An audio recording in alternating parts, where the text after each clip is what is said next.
بہت کچھ تو اللہ معاف فرما دیتا ہے. یہ ہے وہ باذن اللہ جو اس آیت کے اندر بیان ہوا ہے.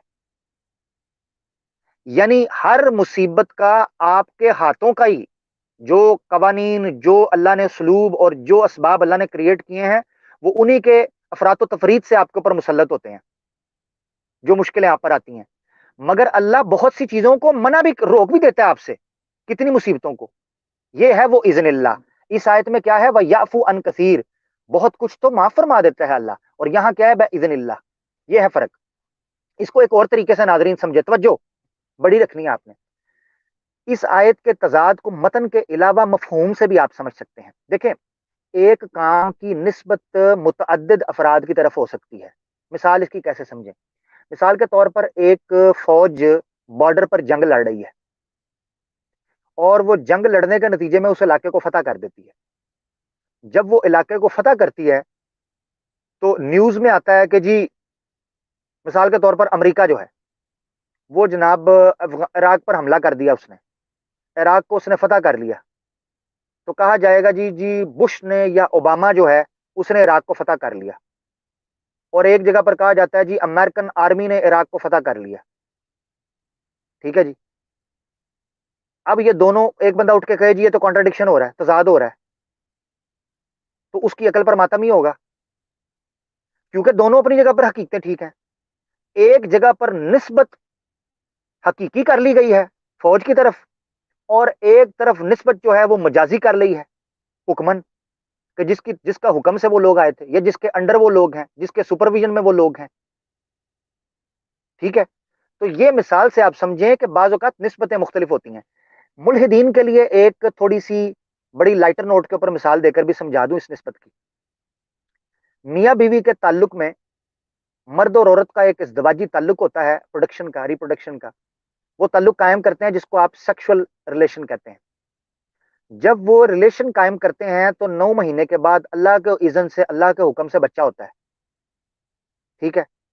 اب جب ماں پریگننٹ ہوتی ہے، عورت جو ہے وہ پریگننٹ ہوتی ہے، تو اس کو آپ ہاسپٹل لے کے جاتے ہیں. ہاسپٹل لے کے جاتے ہیں تو ڈاکٹر صاحب جو ہوتے ہیں وہ آپریشن کر کے اس بچے کو نکالتے ہیں، یا کیسے بھی اس بچے کو نکالتے ہیں، وہ ہیلپ آؤٹ کرتے ہیں اس کی پیدائش میں. اب کوئی بندہ آ کر کہے کہ جی اس بچے کو جو ہے نا یہ فلاں ملحد نے پیدا کیا ہے جس کی وہ بیوی تھی. ایک جگہ پر ڈاکٹر کہے نہیں جی نہیں میں نے بھی پیدا کیا ہے، تو کوئی اٹھ کر کہے جی یہ کانٹرڈکشن ہو گیا. نہیں، کیونکہ جو عمل کی نسبت ہے وہ ایک سے زیادہ لوگوں کی طرف کی جا سکتی ہے اپنے حکم کے اعتبار سے، کیونکہ اس کام کی نوعیت وہ تقاضا کر رہی ہے. تو اس دنیا میں جو بھی کچھ ہو رہا ہے وہ حقیقتاً اللہ کے اذن، اللہ کے قوانین اور اللہ کے بنائے ہوئے اسباب کے تحت ہو رہا ہے، مگر وہ علت اور معلول، کاز اینڈ افیکٹ کے اوپر ہو رہا ہے، تو انسان اس کو کر رہے ہیں. اس طریقے سے استداد کو آپ سمجھ سکتے ہیں. اچھا جی، اگلا اعتراض یہ کلیئر ہو گیا جی. اگلے اعتراض کی طرف چلتے ہیں جو ان کا آخری اعتراض تھا، 7واں اعتراض. یہ آپ کی اسکرین کے اوپر، یہ اعتراض بھی پرانا ہے. مجھے یاد ہے میں اسٹوڈنٹ لائف میں تھا تو میری 1-2 دفعہ ڈیبیٹ ہوئی تھی تو یہ اعتراض پیش کیا گیا تھا. کافی پرانا ہے، مگر اس کو سمجھنے کے لیے ہم سامنے لاتے ہیں کیونکہ انہوں نے کیا ہے. یہ آخری اعتراض ہے. اس کے بعد ہم کالز کا سیشن جو ہے وہ کوسچن آنسر کا سیشن شروع کریں گے انشاءاللہ. بسم اللہ. سورہ الانشقاق ہے، سورہ الانشقاق، چیپٹر 84 ورس 10. وَأَمَّا مَنْ أُوتِيَ كِتَابَهُ وَرَاءَ ظَهْرِهِ، اور وہ جس کا نامہ اعمال اس کی پیٹھ کے پیچھے دیا جائے گا، یعنی پیٹھ کے پیچھے دیا جائے. اس آیت میں اللہ تعالیٰ بیان کر رہے ہیں کہ وہ لوگ جن کا نامہ اعمال ان کی پیٹھ کے پیچھے یعنی بیک سائڈ پہ دیا جائے گا، پیچھے، پیٹھ پیچھے. یہ آیت کانٹرڈکٹ کر رہی ہے جی اس آیت سے ان کے بقول. چیپٹر 69 ورس 25. وَأَمَّا مَنْ أُوتِيَ كِتَابَهُ بِشِمَالِهِ، وَأَمَّا مَنْ أُوتِيَ كِتَابَهُ بِشِمَالِهِ، اور وہ جن کو نامہ اعمال بائیں ہاتھ میں دیا جائے گا. اب یہ اعتراض کرتے ہیں کہ جی اس آیت میں لکھا ہوا ہے کہ نامہ اعمال پیٹھ کے پیچھے دیا جائے گا، اور اس آیت میں لکھا ہوا ہے کہ نامہ اعمال بائیں ہاتھ میں دیا جائے گا. تو پیٹھ کے پیچھے دیا جائے گا یا بائیں ہاتھ پہ دیا جائے گا؟ کہتے ہیں جی یہ تو قرآن میں کانٹرڈکشن ہو گیا. ماشاءاللہ جی، ایک شیخ صاحب نے ہمیں نیچے جوائن کیا. میں انشاءاللہ کال کا لنک سٹارٹ کر رہا ہوں. شیخ صاحب اہلاً و سہلاً، آپ کو ہم ویلکم کرتے ہیں. بلکہ میں شیخ صاحب آپ کے لیے لنک پہلے دے دیتا ہوں تاکہ آپ ہمارے ساتھ آئیں، ہم پھر سوال و جواب کا جو ہے وہ سیشن جب سٹارٹ کریں تو آپ میرے ساتھ ہوں۔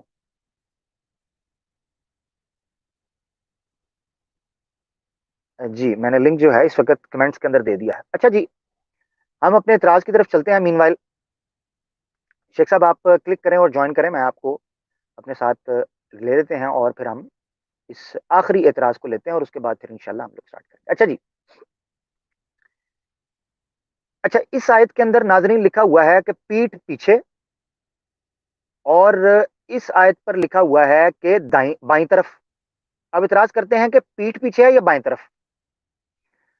اس کی جو توجیہ سب سے خوبصورت مجھے ابھی تک نظر آئی ہے وہ مولانا ابو الاعلی مودودی صاحب نے، سید ابو الاعلی مودودی صاحب نے تفہیم القرآن کے اندر کی ہے، بڑی پیاری۔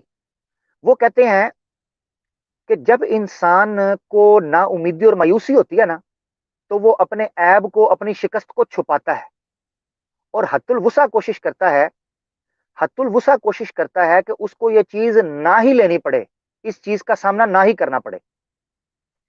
جو بائیں ہاتھ کا نامہ اعمال ہے نا، وہ یقیناً قرآن کی سمبولک ٹرم کے اندر کہ بائیں ہاتھ میں دیا جائے گا یا لیفٹ سائڈ پہ دیا جائے گا، بائیں سائڈ ایک سمبل ہے نیگیٹیوٹی کا، اسلام اور ریلیجس پوائنٹ آف ویو کے اعتبار سے۔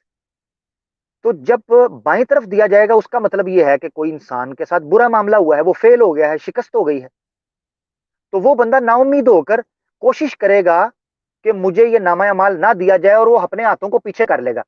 اس کی مثال ایسے سمجھیں کہ جب کسی بچے کو اسکول کلاس کے اندر مار پڑنے لگتی ہے، ہاتھ پہ اسٹک مارنے لگتے ہیں، تو وہ بچنے کے لیے ہاتھ پیچھے کر لیتا ہے، ہاتھ پیچھے کر لیتا ہے بچنے کے لیے، کس چیز سے؟ کہ مجھے یہ اسٹک یا چھڑی نہ کھانی پڑے، نہ مار کھانی پڑے۔ اس کی دلیل کیا ہے کہ وہ شرمندہ ہو کر پیچھے کرتا ہے؟ اسی آیت کے اندر جس کو کانٹرڈکشن کے لیے بیان کر رہے ہیں نہایت افسوس کے ساتھ، مگر چونکہ انہوں نے اعتراض کرنا تھا، اگلی آیت بیان نہیں کی۔ دیکھیں پوری آیت اب پڑھنی ہے آپ نے، جہاں پر بائیں سائڈ کا کہا جا رہا ہے، تاکہ پتہ چلے کہ بائیں سائڈ پر دینے والا جو ہے اس کا اختلاف تھا، اور یعنی وہ شرمندہ ہوا تھا بائیں سائڈ پہ، اس لیے اس نے ہاتھ پیچھے کر لیے۔ اچھا کہتے ہیں جی چیپٹر 69 ورس 25، اما من اوتیا کتابہ بشمالی، رہا وہ کہ جس کو نامہ اعمال بائیں ہاتھ میں دیا جائے گا، فیقول یا لیتنی لم اوت کتابیا، کہے گا کاش، اے کاش مجھے میرا نامہ اعمال نہ دیا جاتا، ولم ادری ما حسابیا، اور مجھے یہ خبر نہ ہوتی کہ میرا حساب کیا ہوا ہے، یا لیتہا کانت القاضیہ، اے موت آتی تو میں ختم ہو جاتا، کاش مجھے موت آتی میں ختم ہو جاتا، اس کے بعد مجھے اٹھایا نہ جاتا، مجھے پوچھا نہ جاتا۔ یہ کون کہہ رہا ہے؟ جس کا نامہ اعمال کہاں دیا جائے گا؟ بائیں سائڈ پر۔ تو جب بائیں سائڈ پر نامہ اعمال دینے کے نتیجے میں وہ اتنا شرمندہ ہوگا تو وہ چھپائے گا اس کو، تو جب وہ چھپائے گا تو وہ کیا کرے گا؟ اپنی پیٹھ کے پیچھے لے جائے گا، تو اپنی پیٹھ کے پیچھے لے جائے گا، مگر یہ چیز اس کو فائدہ نہ دے گی اور اس کا نامہ اعمال اس کے بائیں ہاتھ میں تھما ہی دیا جائے گا۔ یہ مودودی صاحب نے توجیہ کیا، بڑی پیاری۔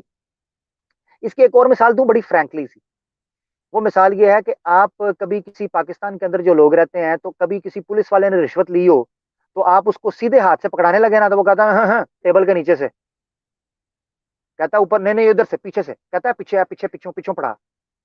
کیوں؟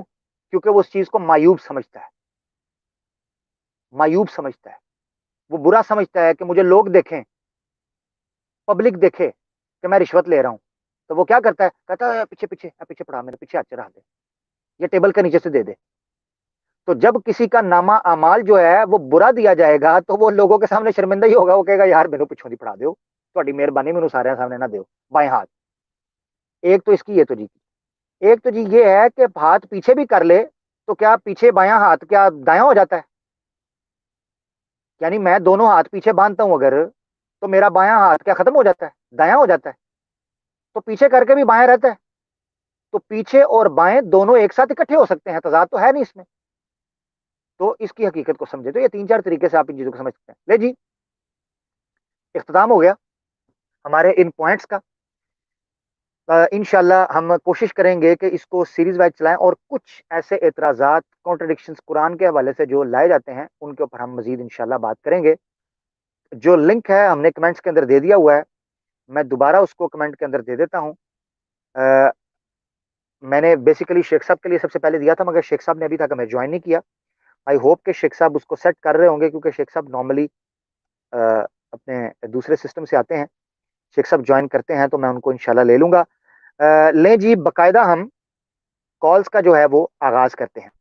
اگر کوئی دوست احباب جو ہیں وہ لائیو کوشچن نہیں کرنا چاہتے تو وہ نجی طور پر مجھ سے واٹس ایپ کے اوپر، یا واٹس ایپ کے اوپر کال نہیں، آڈیو بھیجیں مجھے.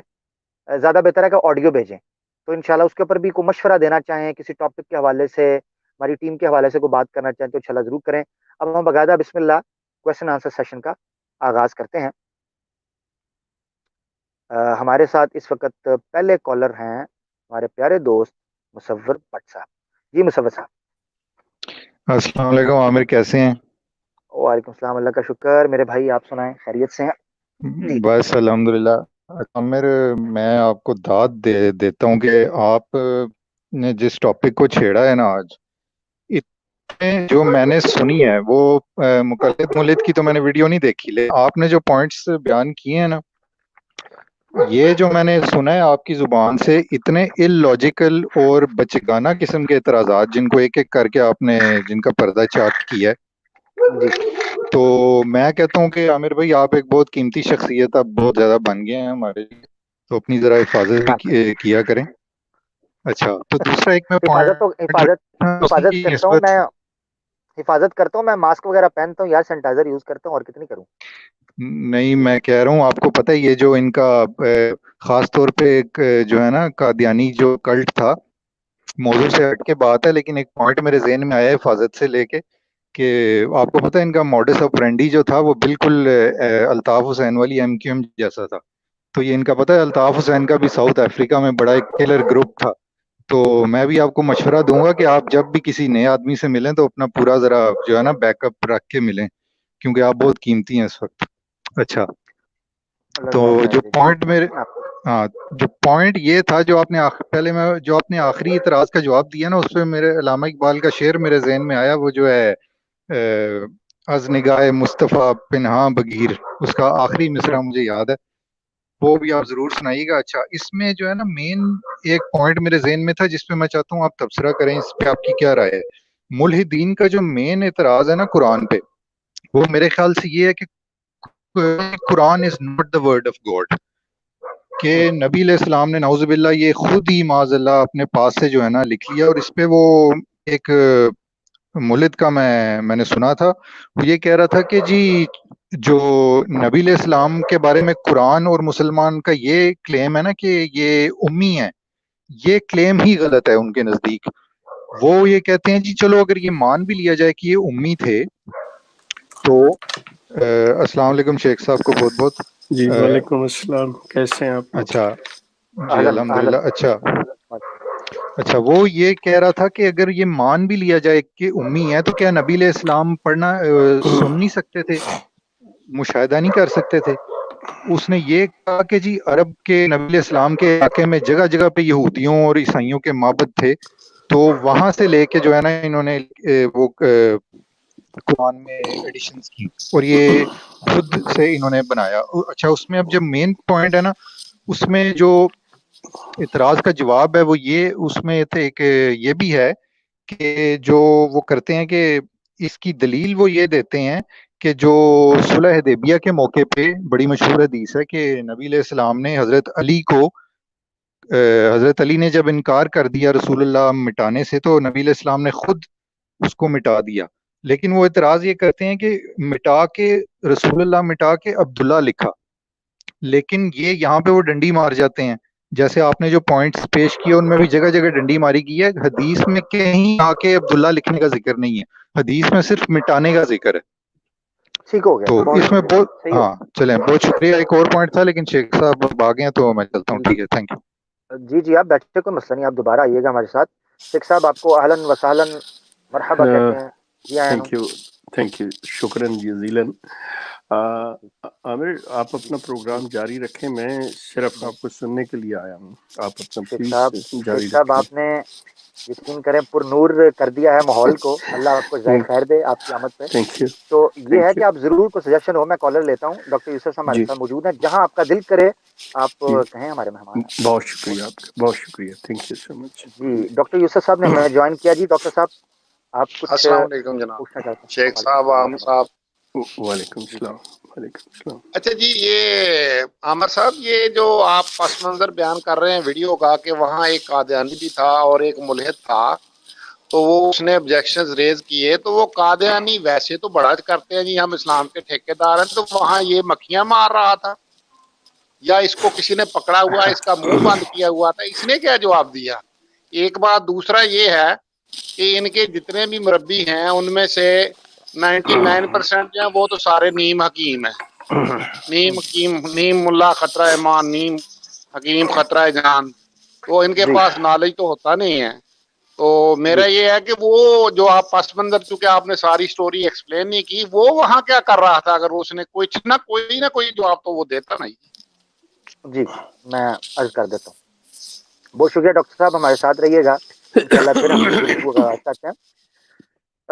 ڈاکٹر صاحب جو میں نے ابتدائی گفتگو میں جو ہے وہ ایک تفصیل ہلکی سی دی تھی، مختصر سی ہی صحیح، اجمالی، وہ یہ تھی کہ واٹس ایپ کا ایک گروپ ہے جو کہ ختم نبوت کے حوالے سے چل رہا ہے. ہمارے بھائی چلا رہے ہیں. میں خود بھی وہاں خاکسار بطور ایڈمن مجھے انہوں نے لگا دیا ہے. حالانکہ میری کوئی زیادہ اتنی کوئی خدمات جاری بات ہے نہیں ہے. میں بڑا طالب علمی حیثیت میں ہی چل رہا ہوتا ہوں. تو وہاں ایک عرصے سے قریباً 10 ایک دن سے جو جرمنی کا وہ مربی ہے، میں اس کو برائلر ککڑ کہتا ہوں. ایک ککڑ اس وقت تو فی الحال ٹاپک نہیں ہے، تو اور نہ ہی یہ موقع اور محل ہے کہ میں اس تفصیل میں اس طریقے سے جاؤں. تو وہ برائلر ککڑ ہیں جرمنی کے. وہ وہاں پر بیسیکلی اس ملحد کی، جو آسٹریلیا سے ہیں، جن کو میں مقلد ملحد کہتا ہوں. مقلد، یہ مقلدین ہیں ملحدین میں بھی، کوئی محققین نہیں ہے.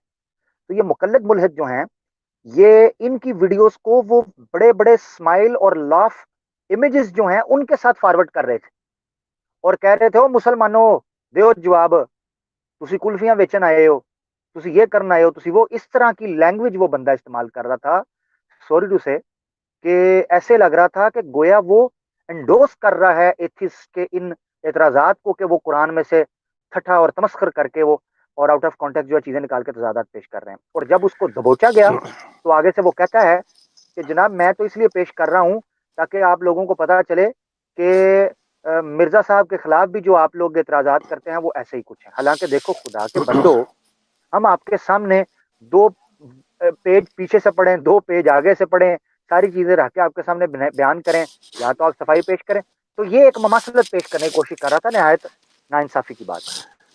اگر جی عامر اجازت دیں تو میں ایک چھوٹی جی سی جی بات اس ضمن میں کروں. جی جی بسم گزارش یہ ہے کہ میرا خیال آپ حارث سلطان کی بات کر رہے ہیں. اللہ. جی جی جی جی، میری اس سے بات ہو چکی ہوئی ہے. ٹھیک ہے. اچھا، میں اس کی بات کو نہیں لیتا. میں یہ جو ان کا رویہ ہے، میں اس پہ 2 لفظ کہنا چاہوں گا جی کہ دیکھیں، آپ نے آج اور جس طرح سے یہ گفتگو کی ہے، جتنی میں سن چکا ہوں، آپ نے ایکچولی ان غلام احمدیوں کی ہیلپ کر دی ہے. کہ اب اگلی بات جو میں کہوں گا تو یقیناً یہ آپ کی اس ویڈیو سے پورا فائدہ اٹھائیں گے اور یہ چیزیں پیش کریں گے.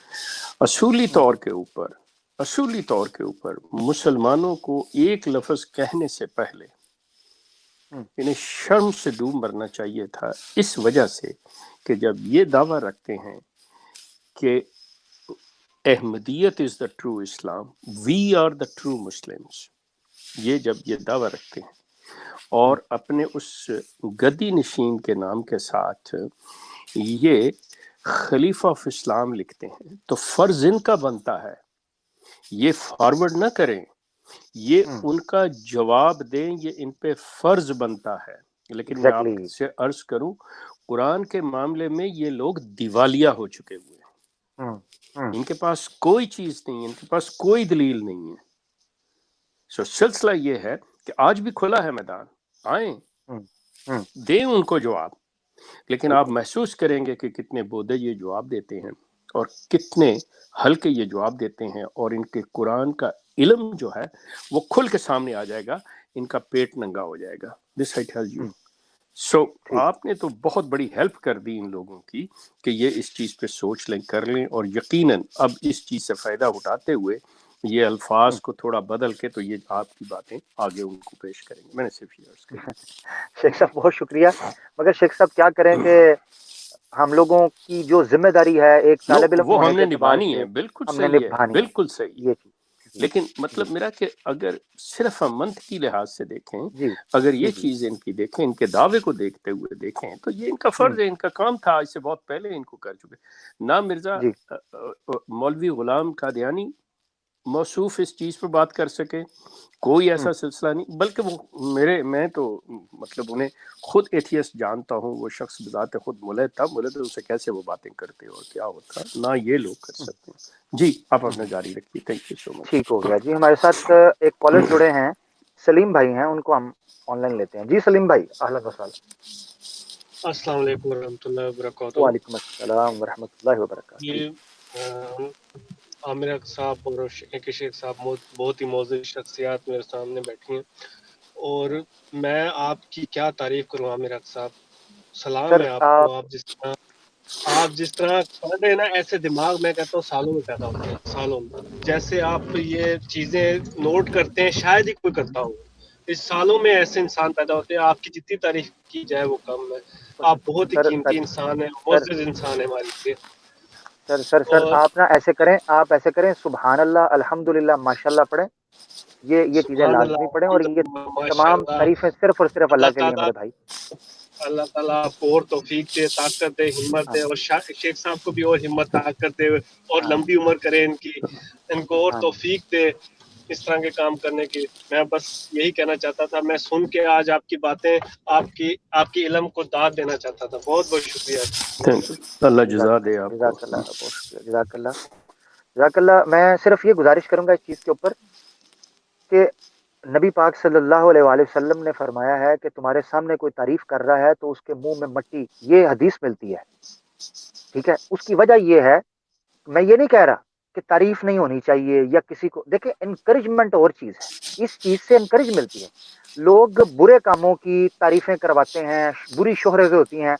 اگر اچھی شہرت ہو، نیک نامی ہو، اور ایک اچھے کام کے لیے آپ کی حوصلہ افزائی ہو رہی ہے، یہ بہت اچھی بات ہے. مگر کوشش کیا کریں. خوشامد کا پہلو جی نہیں ہونا چاہیے اس میں. ہاں، کوشش یہ کریں خوشامد کا پہلو نہ ہو. اب یہ دیکھیں، یہ جس طریقے سے کہا، یہ جو کہا ہے بھائی میرے نے کہ سالوں میں پیدا ہوتی یار، دو ہاتھ دیکھو، یعنی اس طرح نہیں ہوتا. آپ کی بڑی مہربانی، جزاک اللہ. اللہ آپ کو جزائے خیر دے، اور آپ نے جو الفاظ کہے اللہ تعالیٰ نظر بد سے بھی بچائے اور کبر اور تکبر سے بچائے. اللہ کبھی اپنی اس زمین کو نیک بندوں سے خالی نہیں رکھتا، کبھی نہیں خالی نہیں رکھتا. کرتا، خالی نہیں کرتا. بے شک بے شک. وگرنہ شیخ صاحب آپ کو تو پتہ ہے کہ پھر اگر یہ کہنا شروع کر دیا نا تو پھر وہ مرزا بھی تو کہتا سی نا بھائی وہ 1300 سال میں کوئی بھی نہیں آیا. ٹھیک ہے، تو تو ہمیں لینے کے دینے پڑ جائیں گے. نہیں، وہ تو اپنے آپ کو انسان کامل معاذ اللہ اس کے درجے پہ لے گیا، اور کیا کچھ اس نے کر دیا. لیکن سلسلہ یہ ہے کہ بہرحال اللہ تعالیٰ نے یہ لوگ بھی پیدا کرنے ہوتے ہیں جی تاکہ آپ جیسے لوگ جو ہے نا وہ کہیں غفلت میں نہ رہ جائیں، بلکہ ان کو پتہ ہو کہ اللہ ہماری ڈیوٹی کیا ہے، ہمارا مسئلہ کیا ہے، ہم اللہ نے کون سا کام اللہ سر انجام دینا ہے. سو اللہ اپنے اللہ بندوں سے کام لیتا ہے، اور وہی ہوتے ہیں، وہ کوئی علیحدہ کسی پلانٹ سے نہیں آتے، کوئی ایسی بات نہیں. اللہ تعالیٰ نے آپ کو علم دیا ہے تو بالکل اس کا بھرپور پبلک کو فائدہ اٹھانا چاہیے، اور آپ جس انداز سے کر رہے ہیں اللہ تعالیٰ اس میں آپ کو اور ترقی دے.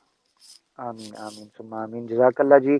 لا علم لنا الا ما علمتنا سبحانک یا رب. جی مصور بھائی نے ہمیں دوبارہ جوائن کیا ہے، ان کو لیتے ہیں. جی مصور بھائی. جی السلام علیکم ایک دفعہ پھر شیخ صاحب کو بھی اور عامر بھائی کو بھی. اچھا، میرے سے پہلے جو ابھی کالر ہو کے گئے ہیں ہمارے بھائی، انہوں نے جو بات کی ہے اس پہ مجھے وہ یاد آ گیا. بڑی مشکل سے ہوتا ہے چمن میں دیدہ ور پیدا. میں عامر بھائی کو سجیسٹ کروں گا، اگر کوئی عامر بھائی کو سجیسٹ کروں گا کہ اگر واقعی کوئی سچے دل سے تعریف کرنا چاہ رہے تو اس کو آپ لے لیا کریں. اور سب سے جو اہم بات یہ ہے کہ جو آپ کا جو اتنی جو شہرت بڑے شارٹ ٹائم میں پیدا ہوئی ہے، اس کی وجہ کہ آپ کا انٹلیکٹ ہے عامر بھائی. اور دور جدید کے چیلنجز کا سامنا کر ہی آپ جیسا بندہ سکتا ہے، اور ان کا مقابلہ جس کا کسی فرقے سے تعلق نہ ہو، اور جو ہر طرح کے جو ہے نا جو پہلو اس کے زیر نظر ہوں۔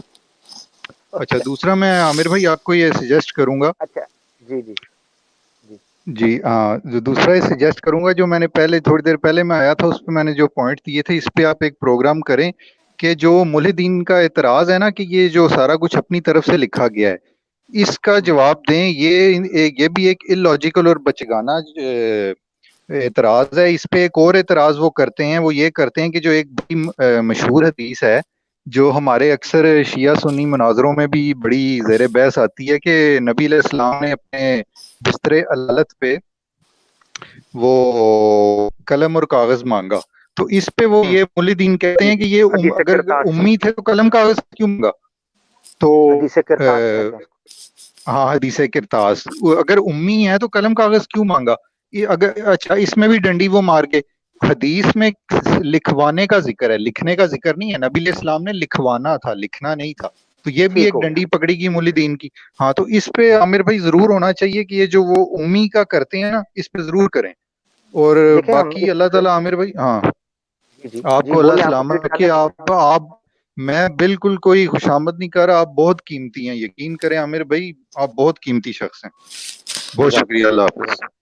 جزاک اللہ، بہت شکریہ، اللہ آپ کو جزائے خیر دے، اور انشاءاللہ اللہ تعالیٰ حفاظت کرنے والا ہے، وہی حفاظت کرتا ہے اور وہی جانتا ہے قدر و منزلت کو۔ اچھا، آپ نے جو بات کی ہے قرآن کے مصنف کے حوالے سے کہ نبی پاک صلی اللہ علیہ وسلم کے اوپر جو اورینٹلسٹ ہیں، مستشرقین ہیں، ان کا ایک اعتراض اٹھایا جاتا ہے کہ نبی پاک صلی اللہ علیہ وسلم بیسیکلی قرآن کے مصنف ہیں، یعنی ایک غیر معمولی ذہین اور فطین اور ذکی انسان عرب کی دنیا میں پیدا ہوا، اور اس نے اس قرآن کو بیسیکلی تصنیف کیا ہے۔ نعوذ باللہ، یہ ان کے خیالات ہیں جن کا اظہار انہوں نے اصول اور قوانین کی شکل کے اندر کیا ہے۔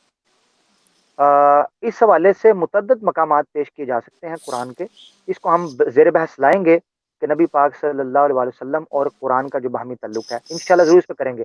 مگر اب کے لیے اتنا ہی ہے کہ قرآن کا واحد چیلنج جو رہتی دنیا تک رہے گا نا، رہتی دنیا تک واحد چیلنج، اس کے علاوہ کوئی اور چیلنج آپ فصاحت اور بلاغت ہے جو قرآن کے اس پرٹیکولر محدود اسپیسیفک ٹائم میں چیلنجز تھے، اور نبی پاک صلی اللہ علیہ وسلم کے اس مخصوص زمانے کے جو معجزات بتاتے ہیں وہ اس ٹائم کے لیے تھے۔ آج کے دور کے اندر آپ ان کو پیش بھی مت کرو نبی پاک صلی اللہ علیہ وسلم کے، اگر آپ پیش کرتے ہیں تو لوگ کہیں گے یار سو وٹ۔ جو اونلی سنگل چیلنج جو قرآن کا ہے وہ یہ ہے کہ اس کتاب کو سامنے رکھو، اس کتاب میں سے کوئی کانٹرڈکشن نکال دو، ٹھیک ہے؟ اور وہ بندہ بھی نکال سکتا ہے جس کو عربی کا ماسٹر نہیں ہے، نکال دو۔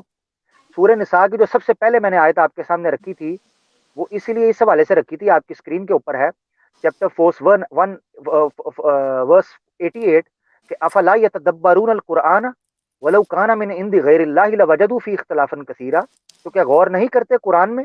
اور اگر وہ غیر خدا کے پاس سے ہوتا تو ضرور اس میں بہت اختلاف پائے جاتے۔ اب یہ جو لوگ کہتے ہیں کہ نبی پاک صلی اللہ علیہ وسلم سے ہے تو غیر خدا سے ہے نا، تو اختلافات نکال دو، وہ تو خود چیلنج کر رہی ہے۔ تو یہ اس کے علاوہ اور کوئی آپشن، نبی پاک صلی اللہ علیہ وسلم لکھنا جانتے ہوتے بھی یہ کلام انسانی ہو ہی نہیں سکتا۔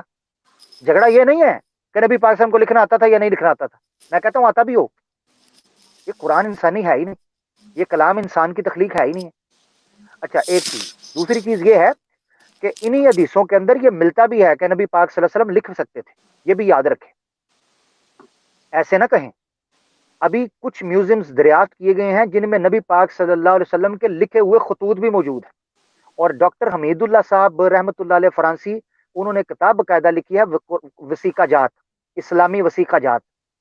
وہ انٹرنیشنل جو قوانین ہیں بین الممالک، انٹرنیشنل کانسٹیٹیوشن جو تیار ہوتے تھے گلوبلی، اس کے وہ ماہر مانے جاتے تھے۔ جامعہ عثمانیہ میں پڑھاتے رہے انڈیا کے اندر، اور پھر اس کے بعد ڈبل پی ایچ ڈی اور ایل بی اور مختلف کتابیں، بڑی ایج انہوں نے پائی فرانس کے اندر، ڈاکٹر حمید اللہ صاحب رحمۃ اللہ علیہ، مختلف کتابیں لکھی انہوں نے، اسلامی قوانین کا قانون بین الممالک لکھے ہیں، اس میں بھی انہوں نے لکھا ہے کہ نبی پاک صلی اللہ علیہ وسلم نے اپنی زندگی کے اندر کچھ خطوط ایسے لکھے تھے جو نبی پاک صلی اللہ علیہ وسلم کی لکھائی مانی جاتی ہے۔ آپ کے جدید دور کے جو ریسرچر ہیں محمد علی، انجینئر محمد علی مرزا، انجینئر محمد، وہ بھی یہ مانتا ہے کہ نبی پاک صلی اللہ علیہ وسلم لکھ سکتے تھے، ایسا نہیں تھا کہ نبی پاک صلی اللہ علیہ وسلم لکھ نہیں سکتے تھے. یہ غلط فہمی ہے. جو امی ورڈ ہے اس کو ہم کسی دن ڈیفائن کریں گے کہ امی ہے کیا. امی ورڈ کا مطلب یہ ہے کہ نعوذ باللہ نبی پاک صلی اللہ علیہ وسلم لکھ نہیں سکتے یا پڑھ نہیں سکتے تھے, ایسی بات ہے. تو یہ جاننا بڑا ضروری ہے. اچھا, تو اس کے بعد ہم لے لیتے ہیں اپنے, ہمارے کالر ہیں تو اس پر ہم بات کریں گے انشاءاللہ. تو ہمارے بڑے پیارے کالر ہیں جی, شیخ صاحب آپ کے بھی بڑے پیارے یہ گرینا ہیں, ایڈوکیٹ حسیب صاحب جی. اہلن, ماشاء اللہ. السلام علیکم شیخ صاحب, عامر صاحب. وعلیکم السلام. اصل میں آج میں بہت تھکا ہوا تھا, تو تب میں وہ میرے سے سنتے سنتے سنتے سنتے سو گیا, اور پھر اب میں اس کو ریورس کر کے سن پا. لیکن میں نے یہ سن رہا تھا, وہ میں نے 3 اعتراضات جو تھے وہ 3 جو ہے کنٹرڈکشن سو کالڈ نکالی, وہ پوری سنی. سو یہ تو خیر وہ کہانی ہے کہ وہ انداز اختیار کیا ہے انہوں نے. یہ تو کنٹرڈکشن تو پہلی بات یہ ہے ہی نہیں. یہ جو دیر اینڈ کنٹینیویشن, ایک بات دوسری بات کی کنٹینیویشن کے اندر کہی جا رہی ہے, وہ قطعی طور پہ کسی بھی حساب سے کون سی طریقے, کون سے کلیے, کون سے اصول کے حساب سے contradiction is some thing which collides with the other one. یہاں کلوژن تو ہے ہی نہیں. وہ ایک وہ مثال بڑی اچھی عامر صاحب نے دی, اینالوجی دی تھی, جس کے اندر یہ کہا گیا تھا جس طریقے سے کوئی قانون کے اندر کوئی کلوزز ہوتی ہیں نا جی, پروویژن کلوز, اور وہ پروویژن ایکسیپشن رولز کلوزز پروویزوز جو ہوتے ہیں, اگر آپ ان کو پڑھیں گے تو دس از exactly the same. These are not contradiction.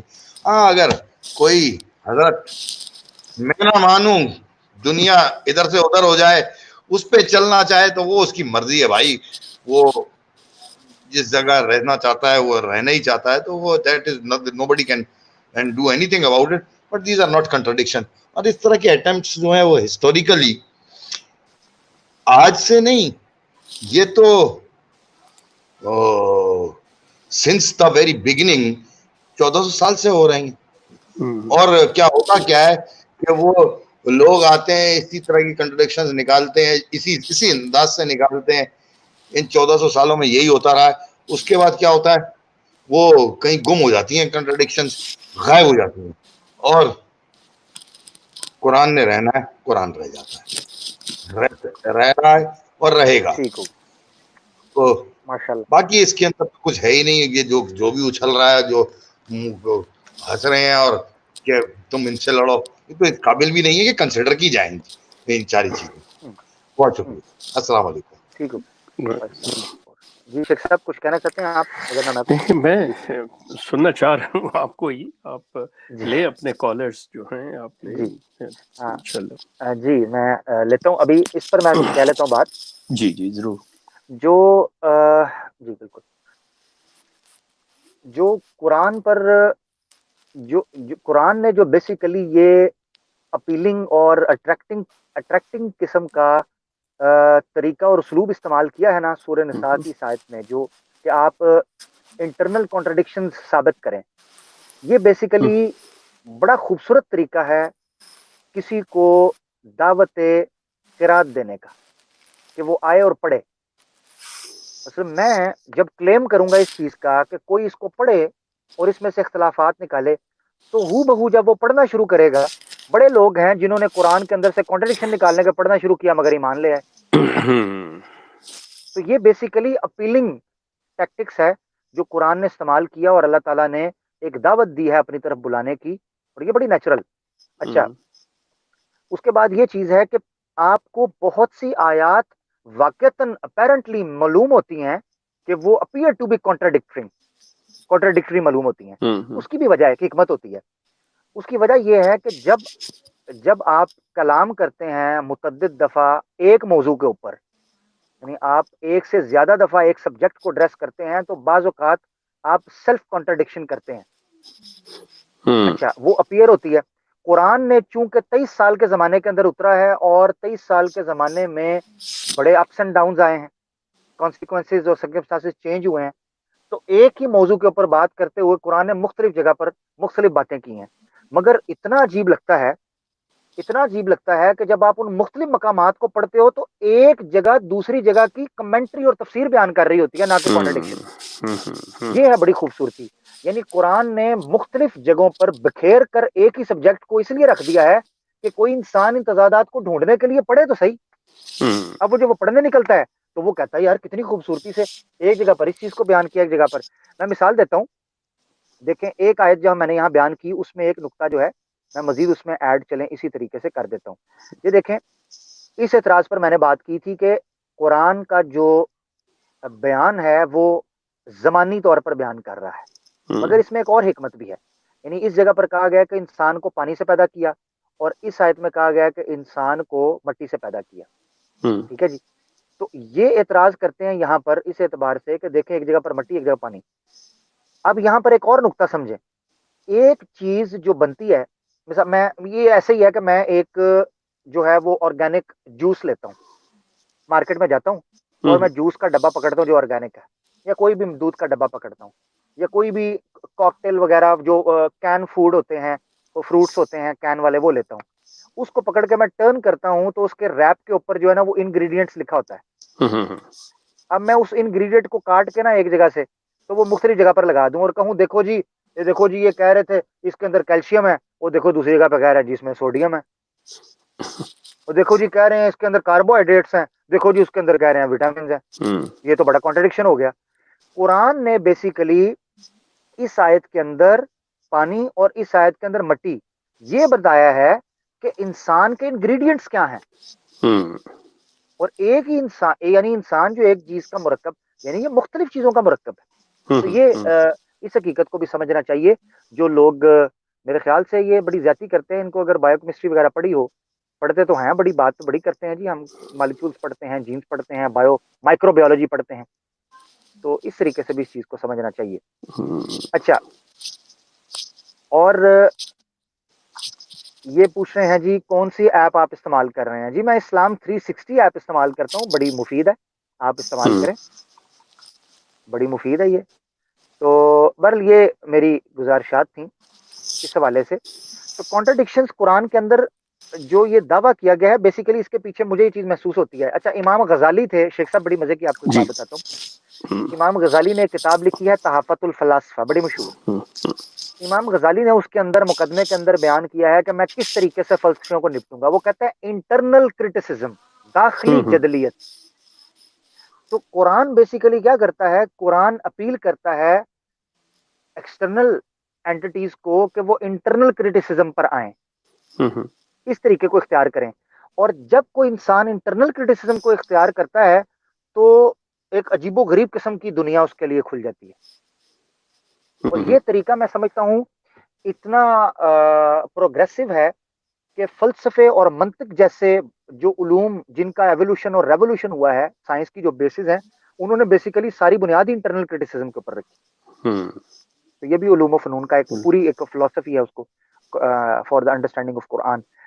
لے جی، ابھی ہمارے ساتھ کوئی کالر نہیں ہے، شیخ صاحب آپ کچھ کہنا چاہتے ہیں؟ پروگرام کا اختتام کرتے ہیں اسی چیز کے ساتھ۔ میں thank you Aamir, thank you so much. سلسلہ یہ ہے کہ کل کو ہمارا ہوگا تو امید ہے کہ آپ کل کے پروگرام میں آئیں گے انشاءاللہ، ضرور۔ بہت سی شیخ صاحب معذرت، سوری کاٹ رہا ہوں، شیخ صاحب کل تھرسڈے ہے، آپ کو پتہ ہے تھرسڈے میں آؤٹ آف ٹاؤن ہوتا ہوں، مگر ایک اور چیز میں کہوں گا، چودھری صاحب انشاءاللہ آ رہے ہیں؟ چودھری صاحب جی، چوئی صاحب آ رہے ہیں۔ تو آج میں نے نا کچھ کمنٹس دیکھے ہیں، ان کمنٹس کے اندر کہا جا رہا تھا عامر حق صاحب کباب میں ہڈی مت بنے، ہمیں کاٹیج کنورزیشن کا چسکا لینے دیں۔ میں نے کہا وہ یاد کر رہے ہیں نا، they are recalling those days. تو میں نے کہا انشاءاللہ جو ہے نا آپ کے ساتھ فاروق بھائی ہو جائیں گے، مگر میں چاہوں گا کہ آپ اور عامر صاحب دیکھیں، میں آپ سے عرض کروں کہ پھر وہ لوگ ایک چیز کو مس کر رہے ہیں۔ کاٹیج کنورسیشن تھی جہاں پہ ہم دونوں تھے سائیڈ بائی سائیڈ بیٹھے ہوئے، ہم اس طرح نہیں کرتے تھے۔ وہ ہم نے مزے کی بات ہے ایک جگہ رینٹ کی ہوئی تھی، تو بہت بڑی جگہ تھی، بہت بڑی جگہ، تو مطلب اس کا وہ بڑی قدیم سٹائل سے وہ بنا ہوا سارا سلسلہ. اگر وہ آپ اگر چیئرز کو بھی جی میں نے دیکھیں دیکھی تھوڑا ہے. سا یس ایگزیکٹلی. تو وہ ساری اور اور وہ اس کے پیچھے جو ساتھ وہ اسٹیم تھی, وہ جو ہیٹنگ جی پروسیس, وہ سارا یا پرانا تھا, بڑا مزے کا تھا. یس فائر پلیس وغیرہ فائر. یہ وہ یس ساری تو وہ لکڑیوں سے کوئلے سے تو اس میں ہم دونوں بیٹھتے تھے. تو وہ بات اس کی وجہ سے اس کا نام کاٹیج کنورسیشن ہم نے رکھا تھا.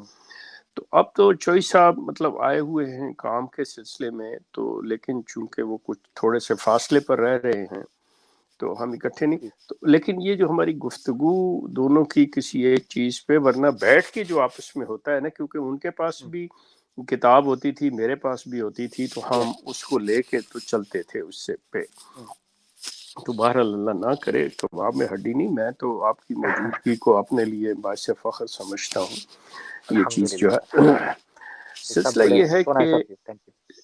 یہ ہے کہ آج میں نے ایک ویڈیو دیکھی ہے, مجھے پتہ نہیں وہ صاحب کون ہے, ان کا نام کیا ہے.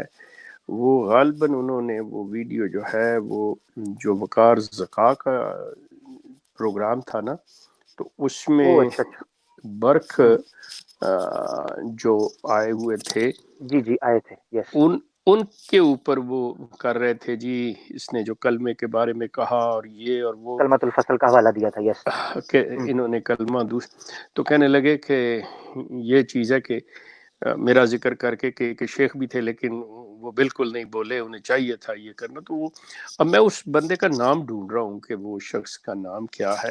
تو ان کی پھر میں نے ویڈیوز دیکھا, تو میں اس پہ مطلب بات کرنا چاہوں گا اگر آپ کے علم میں ہے تو.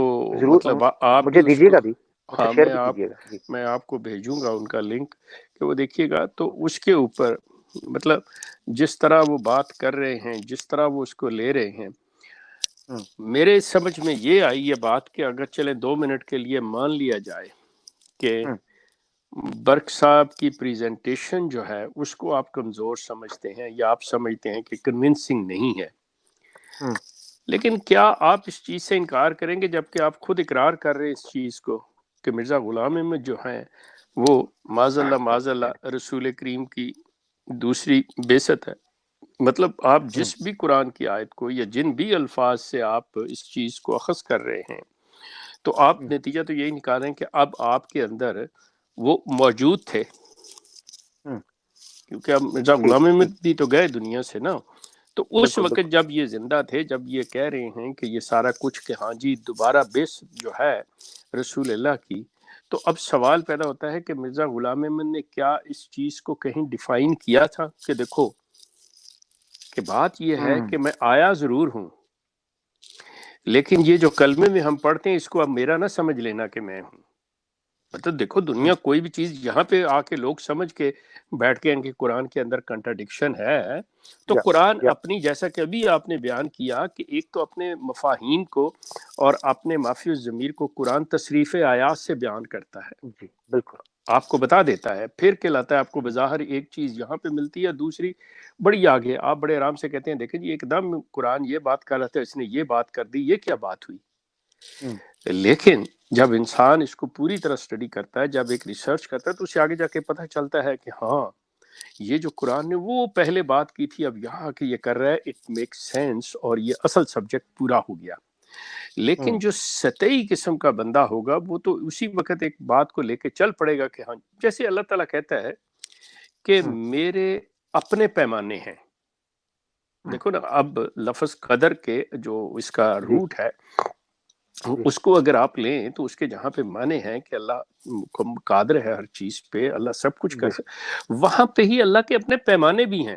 اور اس کے باقاعدہ طور پہ قرآن آپ کو بتاتا ہے, کہتا ہے کہ تمہارے جو ہمارا ایک سال ہے جو 24 گھنٹے کا دن ہے, اللہ کہتا ہے کہ میرے 50 ہزار سال کے برابر جو ہے مطلب اس چیز کو رکھتا ہے. تو اللہ تعالیٰ نے اپنا پیمانہ بھی تو دے دیا نا کہ کس طرح یہ چیز ہے. سو ہمیں ان چیزوں کو اللہ تعالیٰ کے پیمانے کے اوپر ماپنا چاہیے کہ جس طرح وہ بیان کر رہا ہے, نہ کہ یہ جہاں پہ ہمارا اپنا ہے تو اس کے لیے اس نے باقاعدہ طور پہ وہ پیمانہ بھی دے دیا کہ تمہارا تو 24 گھنٹے میں ایک دن ہے اور 12 مہینے میں تمہارا ایک سال ہے. تو میرا تو ایک دن جو ہے 50,000 سال تمہارے جو ہے اس کے برابر ہے. اب کیسے کریں گے ہم؟ سو یہ جو چیزیں ہیں ان صاحب نے جو باتیں کی ہیں، میں آپ کو لنک بھیجوں گا، آپ وہ دیکھیے گا. تو میں ان کا نام جاننا چاہ رہا ہوں تاکہ میں ان کو ان کے نام سے مخاطب کر کے مطلب بات کروں. صرف یہ بات ہے اور نتھنگ ایلس. جی ٹھیک ہو گیا. انشاءاللہ مجھے ضرور شیئر کیجیے گا شیخ صاحب، اس پہ جی ہم میں پروگرام بھی کل کر لیں گے. جی اور میں انشاءاللہ کوشش کروں گا میں اپنی حاضری کو کتنی بھی ہو سکے یقینی بناؤں آپ کی خوشی کے لیے انشاءاللہ. نہیں مطلب ہمارے لیے بہت زیادہ صد افتخار. جی بہت آنریبل چیز ہے. بہت شکریہ سر. جزاک اللہ. اللہ تعالیٰ آپ کو چلے جزائے خیر دے، ہماری جی محبت میں اضافہ کرے. جی تھینک یو لے سو ناظرین، مچ. ہم پروگرام کا انشاءاللہ اختتام کرتے ہیں اور انشاءاللہ ہم نیکسٹ ایپیسوڈ میں آپ کو ملیں گے، مگر دوسرے چینل کے اوپر. کل ملاقات ہوتی ہے انشاءاللہ. بقید اللہ حیات حافظ. اپنا خیال رکھیے گا. فی امان اللہ. اللہ حافظ. اللہ حافظ.